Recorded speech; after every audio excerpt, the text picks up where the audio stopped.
Hey, so welcome to the doghouse. Our next project is kind of a fun one.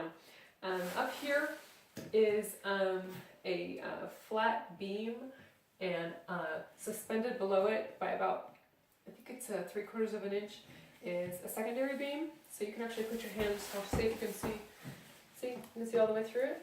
You see that? Okay. So what we're doing is, there's a strip light that I'll show you in a second that actually is being attached to the bottom side of this, and when it's turned on, it will bounce the light onto this beam and onto the ceiling. So we thought, of course, glitter loves to reflect and reflect light. So we're going to put glitter all over this beam. So when the light shines, it's going to hit the glitter and it's just going to sparkle like crazy. Okay. So it's these LED strip lights here. You can get them waterproof or not waterproof. Doesn't really matter. The non-waterproof ones are a little bit brighter just because they're not pushing through the little bit of plastic, but the waterproof ones can last longer because they've got, a little bit better moisture protection. So I'm going to go ahead and plug it in. This particular one is operated with a remote control, which is this right here. And I'm going to get the remote control. Turn it on for you. So anyway, this strip up there is what's going to light up this room. So I'm going to go ahead and talk you through what we're going to do. Let me turn this off.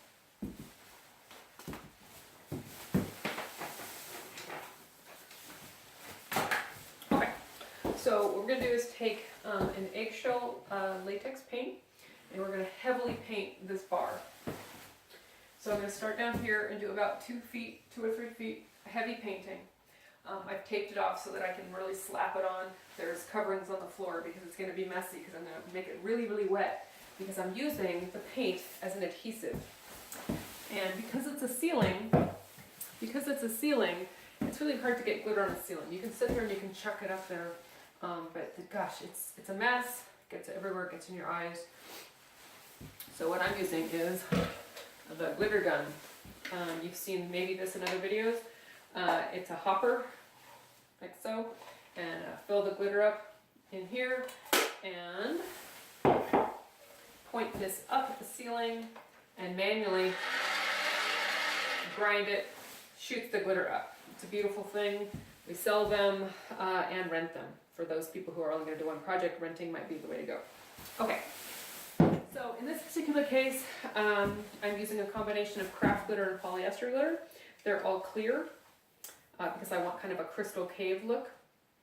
I think I've got Diamond Clear in here, Magellan Spark, Atlas Dazzle, Ghost, Bluebell.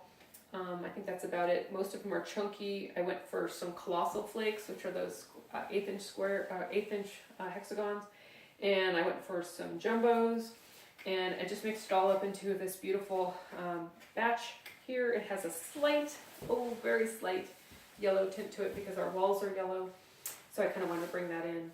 But for the most part, it's clear, so it's going to take on the color of this paint. If you were in a situation where you had painted pink underneath it, it would glow pink. So in this case, we just kind of wanted a neutral off-white, and this glitter is basically going to keep that neutral off-white look. So I'm going to go ahead and get rolling. You can watch me do it, and I will also show you a picture of it when it's done.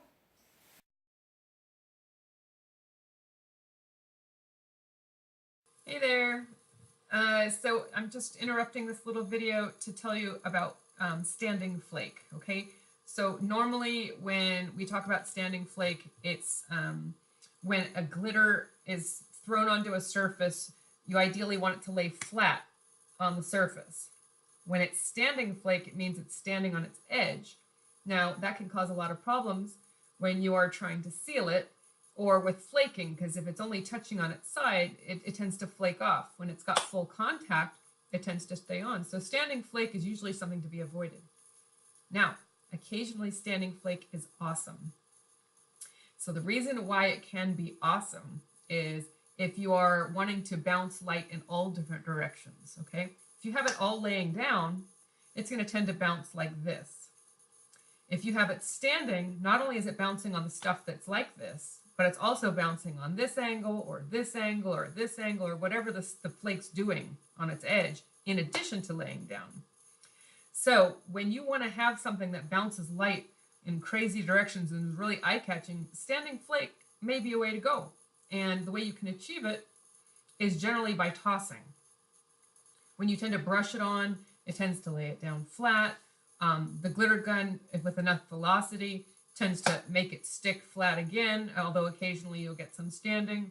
But if you take a good old-fashioned hand toss and toss, you'll tend to get pieces that are like this, pieces that are like this, pieces that are halfway, all sorts of crazy stuff. So if you're looking for standing flake, try giving it a toss.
Hey, so at this point the glitter is up, looks great. Put the lights up.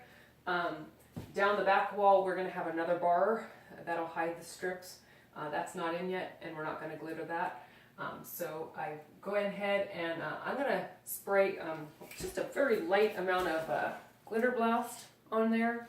The glitter has actually adhered itself really nicely to the paint, and I don't think it's going to drop, but you know, can't hurt to throw a little bit of glitter blast on it. I don't like to seal glitter a lot because it reduces the sparkle. So it's going to be a very light coating, just enough to do the job. A lot of people like to over seal, and when you do that, you just reduce the sparkle. And there is a video on that. It actually is a physics thing. In the university, you will find a video about why sealers kill sparkle. Okay. So in the meantime, I'm going to go ahead and throw my respirator on. This is a toxic spray. I mean, you know, won't totally kill you, but it will make you stupid. So respirator on, spray, and then I'm going to do a close-up so you can see it.